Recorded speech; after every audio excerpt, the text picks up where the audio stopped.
at this point, live po tayo sa Malacañang grounds para sa pinakaunang flag raising ceremony ng bagong administrasyon. At nagpupulong na nga po lahat ng mga opisyal ng ating new administration at siyempre lahat ng mga public servants, lahat ng mga employees ng palasyo para sa flag raising ceremony na ito na ginaganap ngayon sa Malacañang Palace. Ito ay pangungunahan ng ating Executive Secretary Honorable Salvador Medialdea. At habang inaantay natin siyempre ang formal na pagsisimulan ng flag raising ceremony, balikan muna natin ang ilan sa mga bagong updates regarding sa ating President Rodrigo Roa Duterte, na recently nga lang formal na nga po sinabi ni Secretary Martin Andanar ng Presidential Communications Office para sa pagtawag natin ano nga ba itong pinaka-opisyal na nickname or ang isasabihin natin kay President Duterte, ito ay PRRD. Pero siyempre si President Duterte mismo, kung siya daw itatanungin, nais niya pa rin tawagin siyang mayor. Ayan po, nakikita po natin si Secretary Andanar na nag-aabang kasama ang ilang mga empleyado mula dyan sa palasyo. Kanina po, pinag-uusapan natin sa Good Morning Boss ang ilan sa mga importanteng hakbang na sinimulan ng ating Pangulo. Ayon din yan kay Secretary Andanar na mag-i-issue sila. Kasalukuyang gumagawa sila ng draft ng executive order para sa freedom of information. Isa itong pangako na binitawan ng ating Pangulo noong kampanya na talagang desidido siyang simulan ito sa executive branch.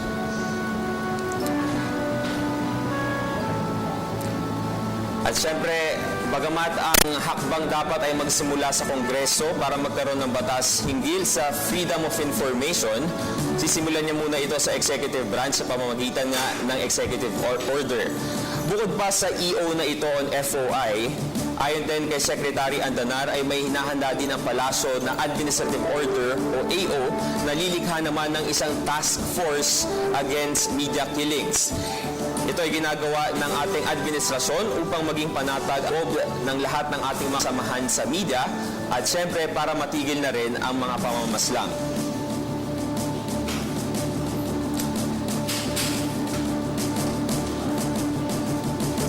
Noong nakaraang linggo lang din, nagbigay ng pahayag ang ating Pangulong Duterte sa kanyang pasasalamat kay former President Fidel V. Ramos na siya nga'y nagbigay ng pasasalamat dahil si FVR pala ang siyang naunang pumunta sa Davao para hikayatin ang ating Pangulo na tumakbo bilang presidente. At sinabi nga ni FVR kay Pangulong Duterte na panahon na para magkaroon ng Pangulo mula sa Mindanao. At talagang si FVR nga ang siyang nag-inspire kay President Duterte na ituloy ang laban at ngayon formal nang nakaupo ang ating Pangulo. Layunin din ni Pangulong Duterte na simulan na ang pagkakataon na pag-usapan ang Mindanao sa lahat ng mga issue, sa lahat ng mga usapan dito sa Maynila. We know that he is not a totally new face to many of us as he has served as DESDA before. Parang nagbalik lang po siya. And we also have our new DESPA in the person of Ms. Rizalina Ustream.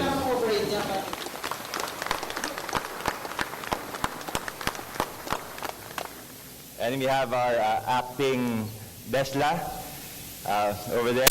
It's Attorney Ryan Acosta.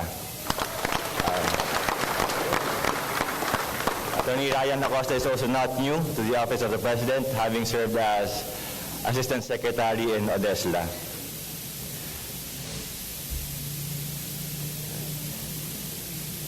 And then, along with the excitement of seeing new faces, we also feel the comfort of seeing familiar faces, such as Desha Bernardo.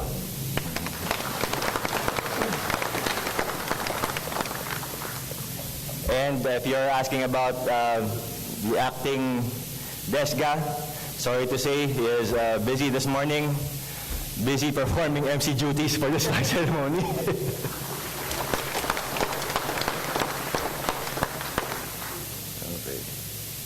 And of course, we have the heads of offices of our different delivery units in the OOP. So good morning to everyone. I'm sorry I cannot mention all the other incoming officials, but let us all make them feel welcome in the office of the President. So to formally begin our program for today, let us call on the OP Chorale for the national anthem.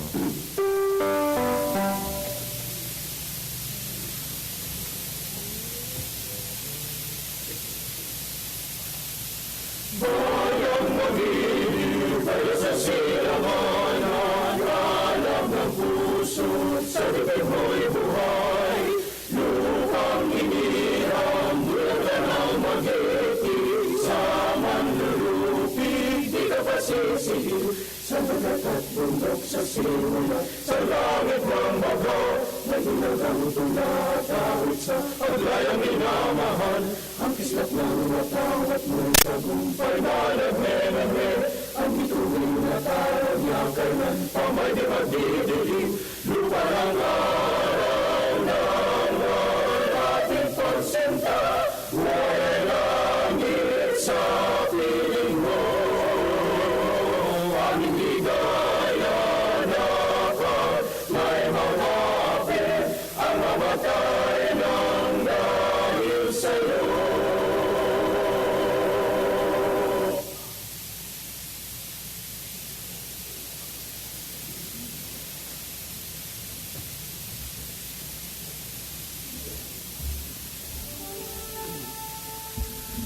Para po sa ating panunumpa sa watawat, tinatawag po natin si Despa Rizalina Hustol.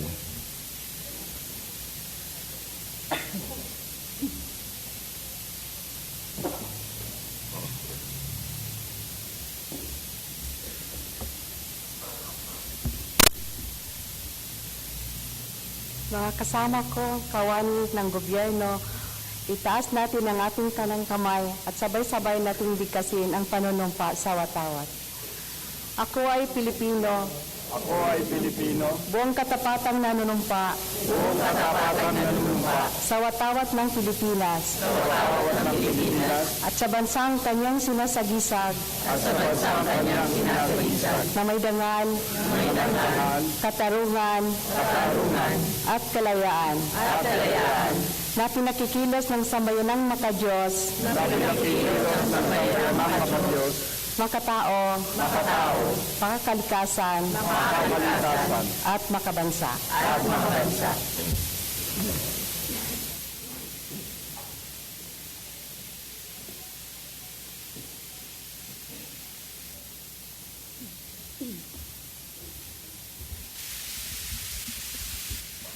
Para po sa ating doxology, muli pa nating tinatawag ang OP Chorale.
Thank you to the OP Corral.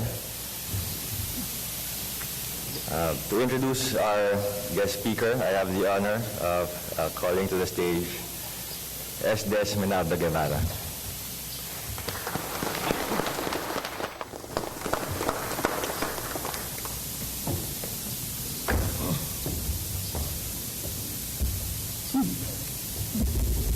Good morning, fellow workers at the Office of the President. I'm very happy to be back, and I'm even happier to see all of you gathered in this very first flag raising ceremony. Before I start, I'd like to acknowledge the presence of Secretary Abelia and Secretary Andanar, who are standing right behind me. I'm very excited to introduce our guest speaker for this morning's ceremony, because I know him so well that I'm almost tempted to roast him instead. But I'm just afraid that he might, get back at me when it's his turn to speak here at the podium. So let me begin by saying something about his educational background. He obtained his Bachelor of Science degree in Commerce, major in Management, from the Colegio de San Juan de Letran in 1972, and his Bachelor of Arts degree from San Beda College in 1976. So, from 1976 to 2016, that's about 40 years, you can now compute how old our guest speaker is. He also tells me that because he came from Letran and from San Beda, he always would have this annual problem of where to sit during NCAA games. Right, but what I observed from him is whenever he chose to cheer for a particular team, that would be the team who would eventually win. And I guess that applied as far or as high as his choice for president. Anyway, about his law career, after passing the 1976 bar exams, he was immediately recruited by that famous law firm, ACRA, or Angara, Concepcion, Regala, and Cruz, if I enumerated that completely, Mr. Guest Speaker. And he established a career path in labor and litigation. Now, sometime in 1983, when Senators Ponce Enrile and Cayetano formed their own law firm, to be known as Pecabar, he was invited to join, and in fact he joined and became a partner eventually in 1987. During all those years, he was active in the IBP, or Integrated Bar of the Philippines.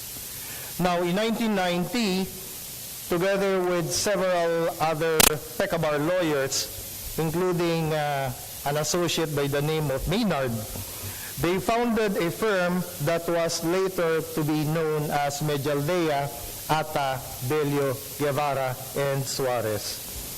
Now, one of the, in its own right, that small law firm became a bit known, and in its fold were some very important clients. One of them, institutions like the Bangko Sentral ng Pilipinas, celebrities like Sharon Cuneta, and certain politicians, one of whom was a local government official by the name of Rodrigo Duterte. In 2006, our guest speaker was assigned or appointed bar examiner for labor and social legislation. Now, his government service included a stint as president of a GOCC known as Livelihood Corporation, or LiveCorp, and that was from 1998 to the year 2000. And in the second half of the year 2000, he was appointed Presidential Assistant for Political Affairs, and that was during the time of then-President Joseph Estrada. He resigned before the Second People Power Revolution. Now, regarding his family and personal background, he is the eldest son of the late Supreme Court Associate Justice Leo Mejaldea, who is a true Davaoeño, and Fe Campo. He is married to attorney Betty Dizon Mejaldea, CEO of a Makati-based insurance company, and they have one child named Paulo. Pati sa anak, pareho rin ang pangalan, Paulo. He's fond of, when his weight was half of what it is now, he used to play actively golf, and he is very fond of singing. He is a great singer, and lawyers in legal circles will attest to this. He also plays the piano. So one of the first things that he wants to do is to ipatono yung yellow piano doon sa guest house. Now, I have known him for 30 years. And these are the things that I can say about the man. And I think this is what you should also know about him, apart from all those stuff that I had mentioned earlier. Our guest speaker is a man who knows and humbly acknowledges his own limitations, but does not trumpet his own strengths or special abilities. Our guest speaker is a man with a solid grasp not only of what is legal, but more so of what is fair and just. Our guest speaker is a man with a great sense of humor and the ability to laugh at himself. A genuine funny man who can repeat a joke a dozen times and make you laugh even harder each time he does it. Most importantly, he is a man with an extraordinary EQ, as manifested by his generous spirit and sensitivity and compassion for those below him, faithful obedience to those above him, and civility and respect for those equal to him. Ladies and gentlemen, I have the honor to introduce and present to you our new Executive Secretary, Salvador Bingbong Mejaldea. Let's give him a big round of applause.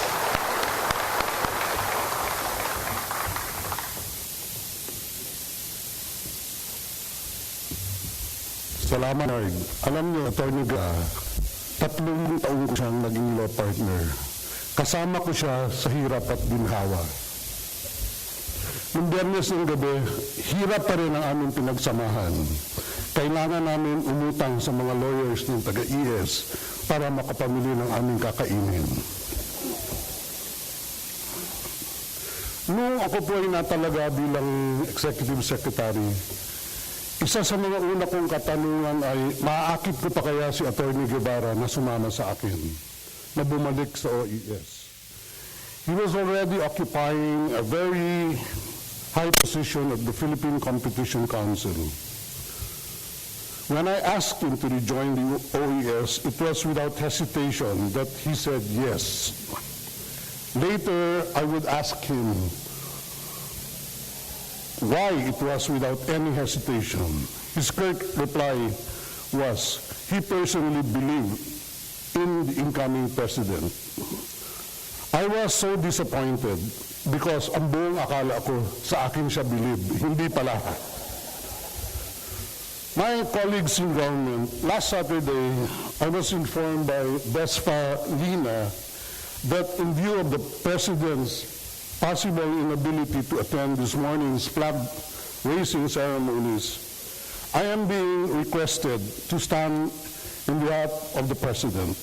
Sabi ko sa sarili ko, napakahirap tularan ang taong ito. Una po, mas hamak na malaki ako sa kanya. Pangalawa, mas mabait siya sa akin. At pangatlo, alam ko na gusto niyo siyang makita at mapakinggan. Pero pagtsagaan niyo na lang muna ako. Guards, pakilista lang po yung mga aalis dyan, ha? Seryoso ko. I will just tell you a short story how I met our president. Several years ago, I was waiting for a case I was handling to be in the City Fiscal's office of Davao. As my investigating fiscal was taking too long to hear the case ahead of us, I sat on a vacant chair of another prosecutor. A few minutes later, a lady secretary calls my attention that the occupant of the seat has arrived, and so I had to vacate his chair. As I was about to stand up, he signals me to keep my seat. It struck me. After the hearing, I approached him and to thank him. I began asking him about his relationship with the late Governor Duterte of the undivided province of Davao, whom I knew was a colleague of my father, who also served as an assistant prosecutor in the undivided province of Davao. This is when our friendship began. Ladies and gentlemen, the story is not about friendship, but of a public servant willing to give courtesy or comfort to the public he serves. His giving up a seat was a gesture of a public servant which will always be rewarded. As a prosecutor and mayor of Davao City, he was a very good public servant, and now he is the 16th president of our republic. The thrust of President Duterte's administration is peace and order, fight against corruption, good governance, fight against illegal drugs, and the upliftment of those who have less in life and in law. To help him achieve this, he needs the support of everyone, especially you in the office of the President. I therefore request all of you to extend that solid support, regardless of your personal opinions and preferences. He is a good person. This forward-looking administration is committed to keep and support those employees who have performed with competency, efficiency, dedication, and integrity, whether permanent or coterminous. Maraming salamat po at magandang umaga sa inyong lahat.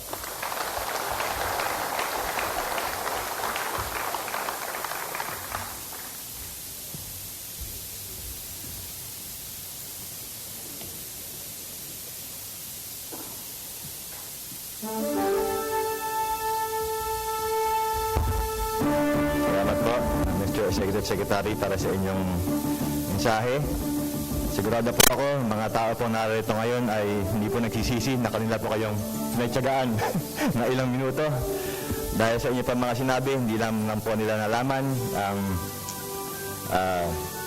mga bagay tungkol po sa Pangulo, kundi lalo po nila kayong nakilala, hindi na kayo lang bagong boss. So, salamat po. At muli po, to grace this morning with their beautiful voices, I'd like to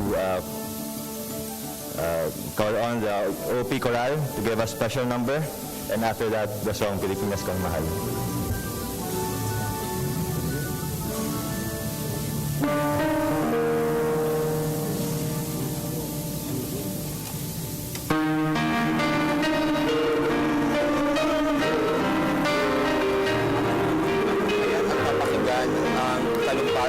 Executive Secretary Salvador Mitaldea para sa pinakaunang flag raising ceremony sa may Malacañang Palace.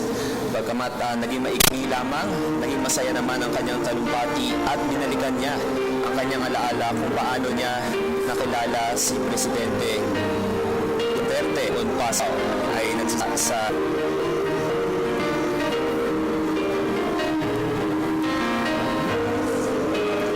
Yan po, patuloy pa rin natin ang tutungyan ang flag raising ceremony, ang pagtatapos ng flag raising ceremony sa Malacañang Palace, at patuloy pa rin kayo kay nagbababates ng aktibidad Bagulo yan sa Talinang Bayan. Tatapos special pa sa flag raising ceremony ng bagong administrasyon. Ako po si Jules Kiang. Magandang umaga po.